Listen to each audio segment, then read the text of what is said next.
People often tell me, or I often hear people saying, it's too late to pursue my dreams. I've missed the boat. At my time of life, it's too late. And that is not true. It is never, ever too late to pursue your dreams. You know, I love the expression, when you change the way you look at things, the things you look at change. Because you could say, oh, well, it's too late. And you could say, actually, now I've retired, I have the time to pursue my goals, my interest every single day. You get a chance to reinvent yourself. In fact, you can reinvent yourself twice every day. The first way is to change how you think. And the second way is to change what you do. It is never, ever, ever too late to find a goal, to follow that goal, to turn that goal into a passion, maybe to turn that goal into a business. Age is not a barrier. And not having enough time is not a barrier. Here's an expression of, if you want something done, give it to a busy person. You know, who you are at 18, who you are at 20 is often not who you are.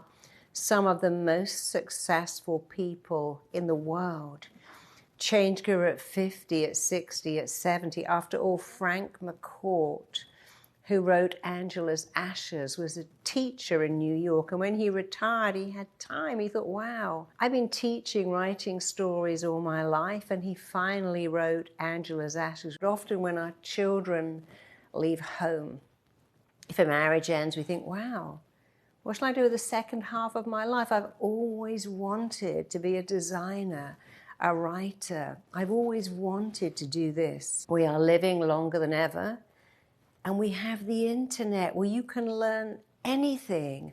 You can take any course from your kitchen table.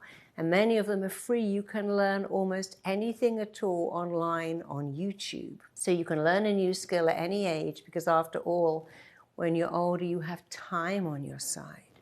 You have patience. You don't have distractions. You may have the money not to have to go and do a job you hate. And you can also learn to be confident. After all, I was a therapist very early in my career. And much later, I became a writer and a speaker. And then I began to train people in RTT. I have 20-year-olds to be therapists. I've also trained people in their 70s. Many people have said to me, you know, I retired. I am bored out of my mind. And this RTT, wow, you know, I can work for 2 hours a day. I can see 2 clients a day or 1. I can work 3 days a week or 2. But I can do something that gives me passion and joy and uses my mind, but I'm sitting down, so I don't have to commute to work and stand on my feet all day.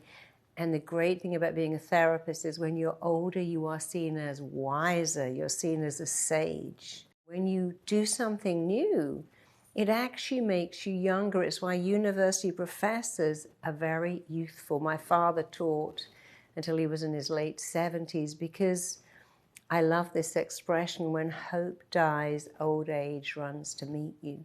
But when you're constantly using your brain, which has a brutal use it or lose it mentality, when you're using your mind to learn, your mind doesn't age. It's why composers and artists are composing and painting in their 90s, because the brain doesn't age until you stop using it. So at any stage, you can find something new, find something that makes your heart sing, and it will actually keep you young and flexible and passionate, and all of those things are very youthful, whereas being inflexible can be old at any age.